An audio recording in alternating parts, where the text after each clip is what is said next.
case you missed out on major local and international news updates within the week, worry no more because we've got you covered. Join us every Sunday on Ugamatv for a complete highlight of important stories from Nigeria and around the world. You can also follow us on Facebook and Twitter at Ugamatv and on Instagram at Ugamatv1 for more updates. Our website at www.ugamatv.com for full news reports.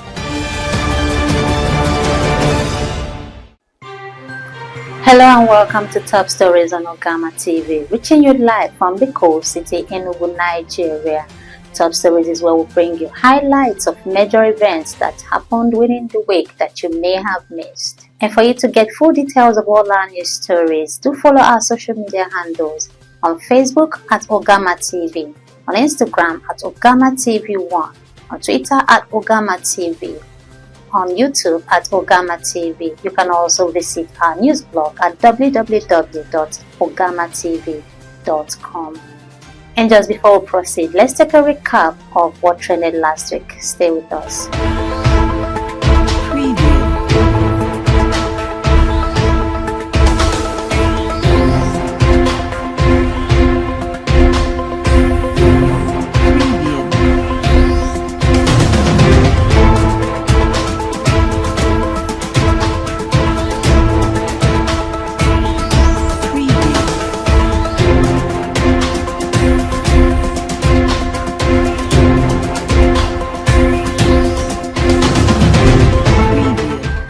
Welcome back. You're just joining us. This is Top Stories on Ugamatv. I am your host, Chidiogo Asuke.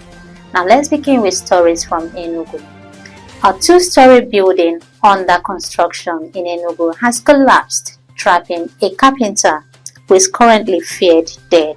The incident occurred at a building site located at Ugamatv Road off Cornerstone bus stop. Eyewitnesses reported that the carpenter was working on the building when the tragic incident occurred. And the Nigerian President Bola Ahmed Tinubu has been re-elected the chairman of the Economic Community of West African States, ECOWAS. Tinubu was re-elected at the 65th Ordinary Session of the ECOWAS Authority of Heads of State and Government, which was held at the Presidential Villa in Abuja on Sunday.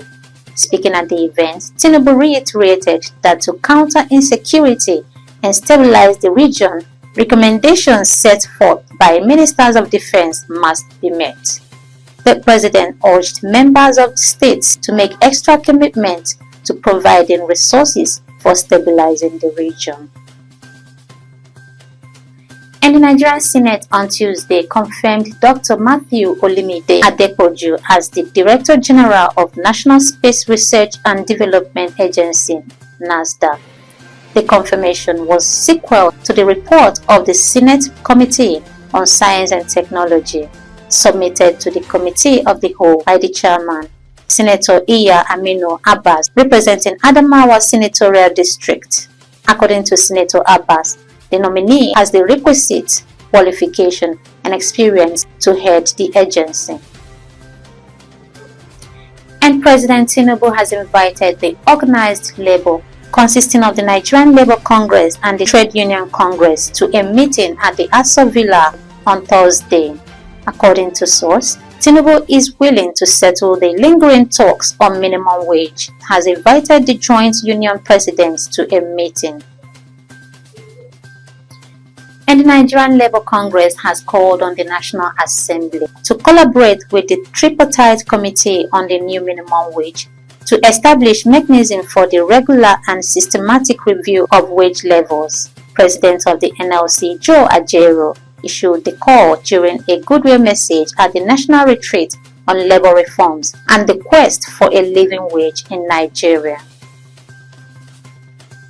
And the body of the late former Senate President, Senator Joseph Wayas, has arrived in Nigeria after about 3 years since his death.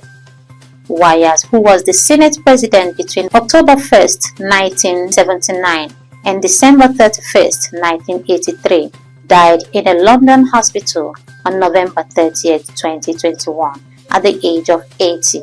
after a protracted illness. And the National Working Committee of the People's Democratic Party (PDP) has suspended its national vice chairman, Chief Dan Obi. The decision was taken at the NWC's meeting on Wednesday, July 10, 2024, during which it considered issues including complaints on the activities of Obi concerning the September 21, 2024 governorship election in Edo State. And the Economic and Financial Crimes Commission (EFCC) has opposed former Central Bank of Nigeria Governor Godwin Emefiele's request to have his passports released in order to travel abroad for medical treatments. Abdul-Lakim Labi-Lawal, Emefiele's counsel, filed an affidavit requesting that his passport be released so that he might travel to the United Kingdom for a medical treatment. However, EFCC objected to the application, saying it would affect the ongoing prosecution of Emefiele for alleged corruption. And the Joint Action Committee of the Senior Staff Association of Nigeria, SANU, and the Non-Academic Staff Union of Educational and Associated Institutions, NASU, has commenced its planned nationwide protest over the withheld salaries of their members. And that's it on this week's edition of Top Stories. To get full details of all our news stories, don't forget to follow us on our social media handles on Facebook at Ugamatv, on Instagram at Ugamatv1, on Twitter at Ugamatv, on YouTube at Ugamatv. You can also visit our website at www.ugamatv.com. I am Chidiogo Asuke, your host, and until next week, bye for now. When you think of online TV and radio, broadcasting, media consultancy, event coverage, event management and planning, there's no better name than Ugamatv. But that's not all. We're also into photo studio and coverage, equipment rental, news blogging, fashion and pageantry. We are at number 5/21 Chime Avenue, beside Open Sheraton Restaurant, New Haven, Enugu. Follow us on our social media handles: Facebook at Ugamatv, Instagram at Ugamatv1, Twitter at Ugamatv, website www.ugamatv.com. You can also send us email at ugamatv@gmail.com. Ugamatv, your one-stop media solution.